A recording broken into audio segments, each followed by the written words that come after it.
intend to do on the first day in office. The first thing I intend to do in office is rescind every single illegal and unconstitutional executive action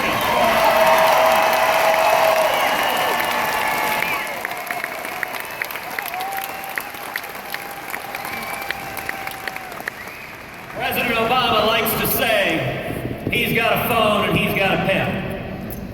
Well, you live by the pen, you die by the pen. And my pen has got an eraser.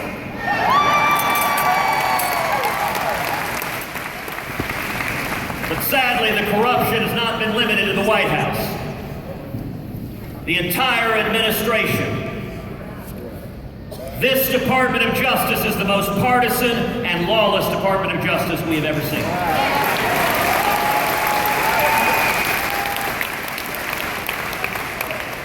The second thing I intend to do on the first day in office is instruct the Department of Justice to open an investigation into Planned Parenthood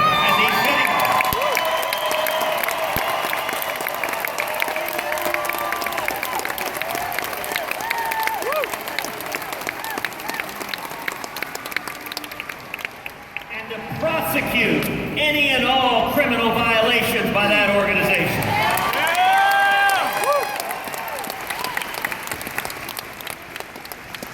The administration of justice should be blind to party or ideology. The only fidelity of the Department of Justice should be to the laws and Constitution of the United States of America.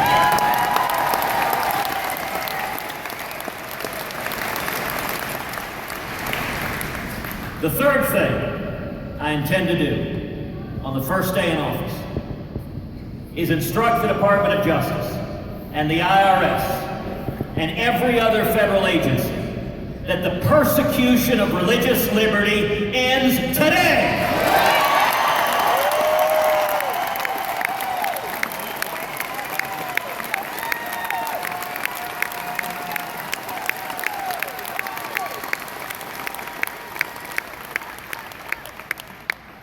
That means that every serviceman and servicewoman can pray and worship God with all of his heart, mind, and soul, and their commanding officer has nothing to say about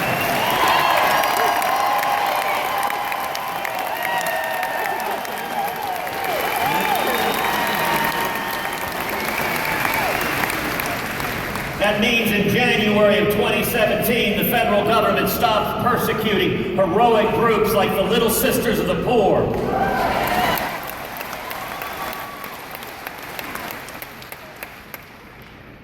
Fourth thing I intend to do on the first day in office is rip to shreds this catastrophic Iranian nuclear deal.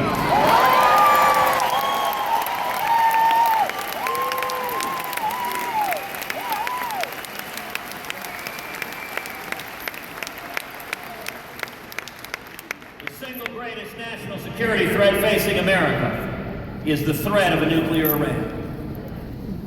Now, several weeks ago, I observed that if this deal goes through, the Obama administration will become, quite literally, the world's leading financier of radical Islamic terrorism. You know, to this, President Obama got very, very upset. And I do so hate dismaying the man. He interrupted his busy foreign travels in between the 8th and 9th holes to attack me directly. He said, "That's ridiculous. Cruz can't say such a thing. That rhetoric is too much." Say it again, Ted.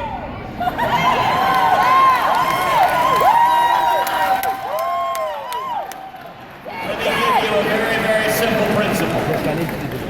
Truth is not rhetoric. In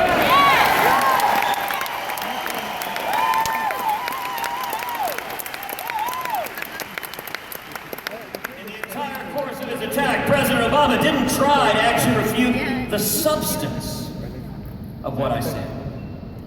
So let's review the facts. Fact number one. Iran is today the world's leading state sponsor of terrorism. Yeah. Fact number 2, if this deal goes through, over $100 billion will flow directly to Iran. Yeah. Fact number 3, if that happens, billions of those dollars will go directly to Hamas, to Hezbollah, to the Houthis, to radical Islamic terrorists across the globe, and those jihadists will use those billions to murder Americans, to murder Israelis, to murder Europeans. Yeah. If President Obama doesn't like the rhetoric of his administration becoming the world's leading financier of radical Islamic terrorism, there is an easy solution. Stop financing radical Islamic terrorism!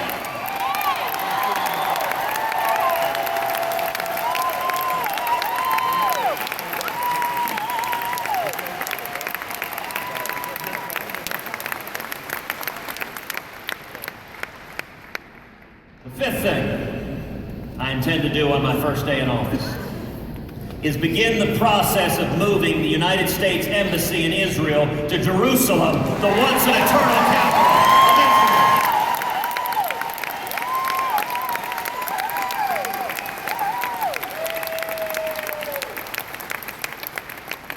Now, a lot of presidential candidates, both Democrat and Republican, have made that exact same promise.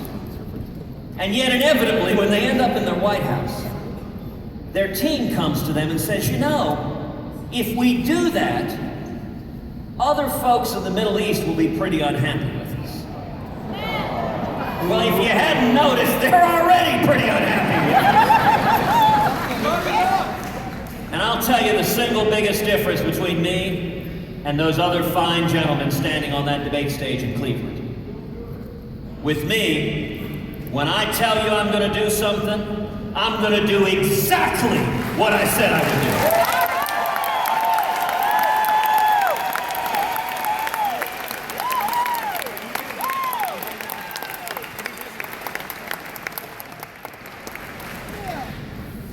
That's day 1.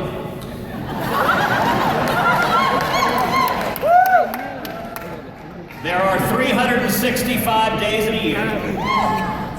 4 years in a presidential term. And 4 years in a second term.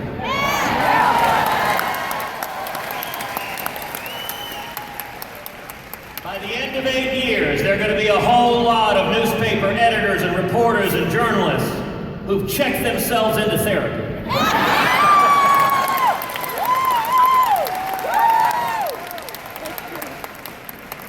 In the days that follow, I will go to Congress, and we will repeal every word of Obamacare.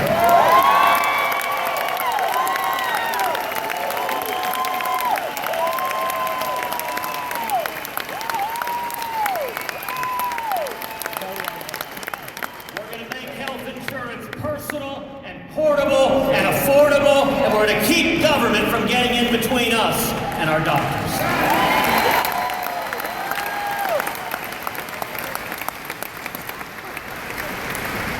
In the days that follow, I will instruct the Federal Department of Education, which should be abolished.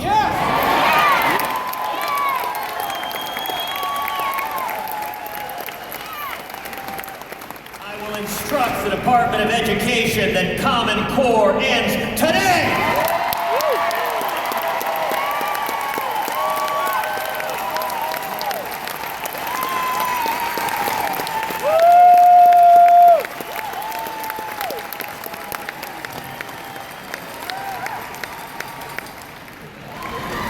In the days that follow, we will rebuild our military. We will honor our commitments to our soldiers and sailors and airmen and Marines.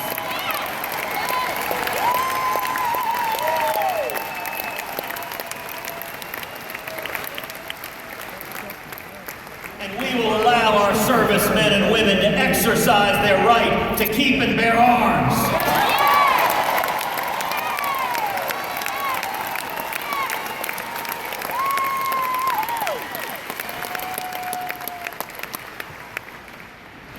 The next time a jihadist shows up at a recruiting station in Chattanooga, Tennessee, he's going to meet the business end of firearms wielded by a submarine.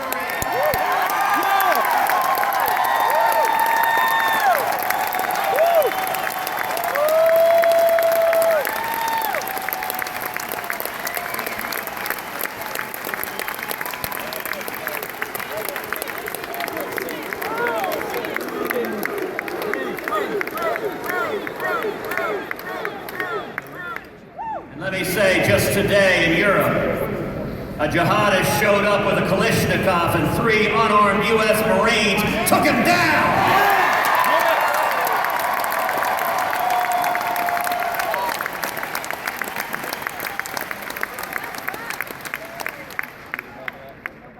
In the days that follow, we will finally secure our borders and end sanctuary cities.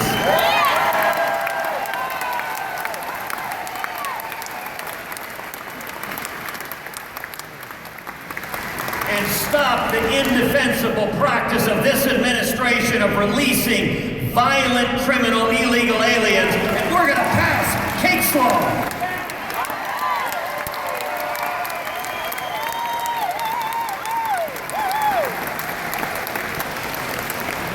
In the days that follow, we're going to take on the EPA and the alphabet soup of regulators that are strangling small businesses.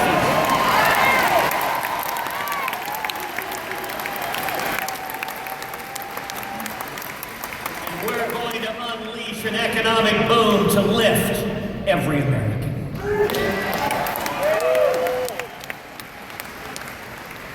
In the days that follow, I will work with Congress, and we will pass fundamental tax reform, a simple flat tax.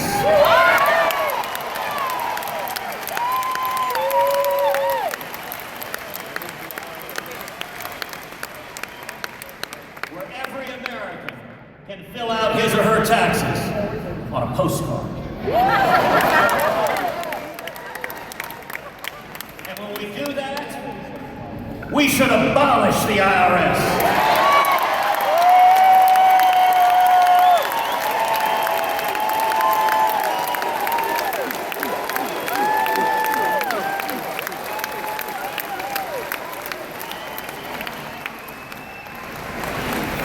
There are about 90,000 employees at the IRS. We need to padlock that building. Take all 90,000 and put them down on our southern border.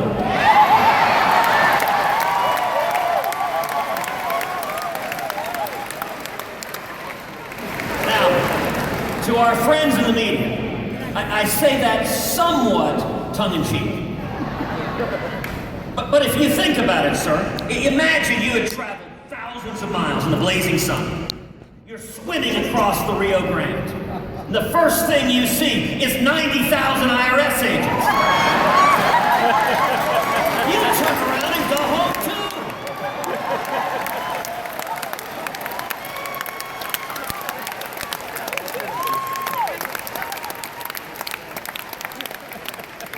Now, some of you may be thinking, all of this makes sense to me. It's common sense. Live within your means. Don't bankrupt your kids and grandkids. Follow the Constitution.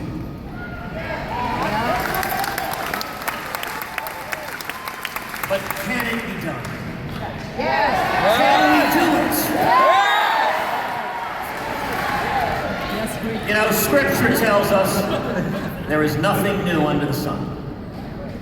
I think where we are today is very, very much like the late 1970s. I think the parallels between this administration and the Carter administration are uncanny. Same failed economic policy, same misery, stagnation, and malaise. Same feckless and naive foreign policy.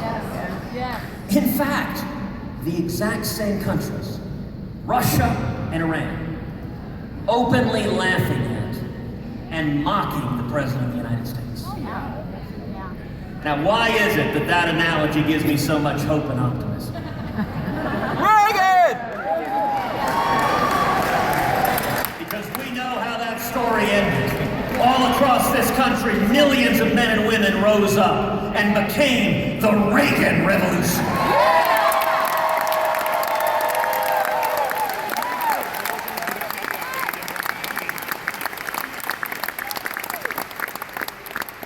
And it didn't come from Washington.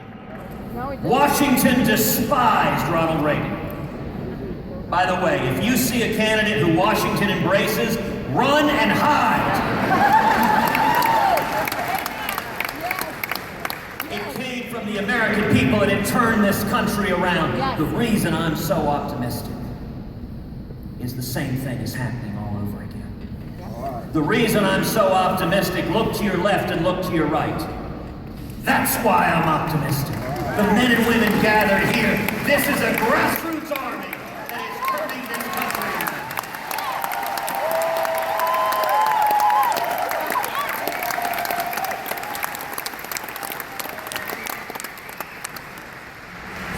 When we launched our campaign, the New York Times promptly opined, Cruz cannot win because the Washington elites despise him.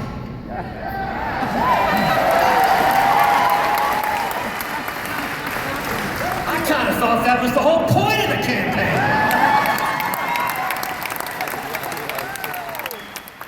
Listen, if you think things are going great in Washington, that we need to continue going in the same direction, just kind of fiddle around the edges, then I ain't your guy. If, on the other hand, you think Washington is fundamentally broken, that there is a bipartisan corruption of career politicians in both parties who get in bed with lobbyists and special interests and grow government, and we need to take power out of Washington and back to we the people. That is what this campaign is.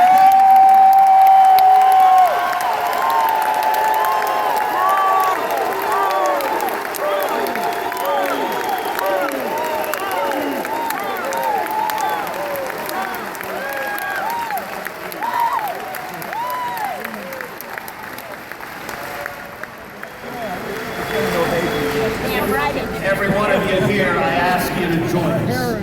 Go to our website, tedcruz.org. tedcruz.org. tedcruz.org. Sign up, volunteer, contribute. Take out your cell phone and text the word Constitution to the number 33733. Let me give that to you again. The word Constitution to the number 33733. We are seeing a grassroots army that is coming together that is breathtaking. We just did a Southern bus tour. In Charleston, South Carolina, a woman came up to me. She said, you know, in 2008, I voted for Barack Obama. In 2012, I stayed home. And in 2016, I'm coming out to vote for you.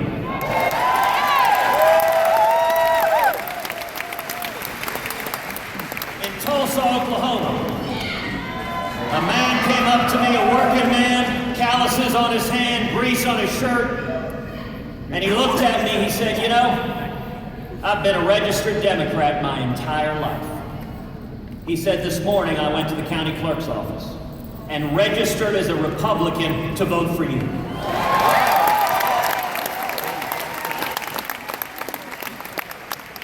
How do we win this election? We run a populist campaign of hard-working men and women who want to believe again in America against the bipartisan corruption of Washington embodied by Hillary Clinton. Yeah. And I gotta tell you this, I can't wait to stand on that debate stage next to Hillary Clinton.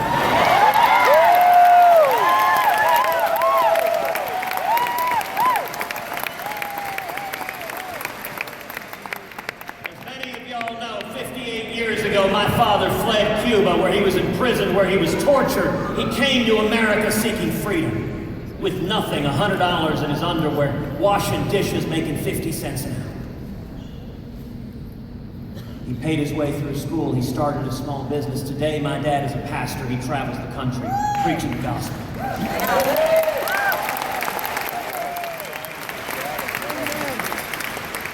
I was a kid, over and over again, my father said to me, when we faced oppression in Cuba, I had a place to flee to.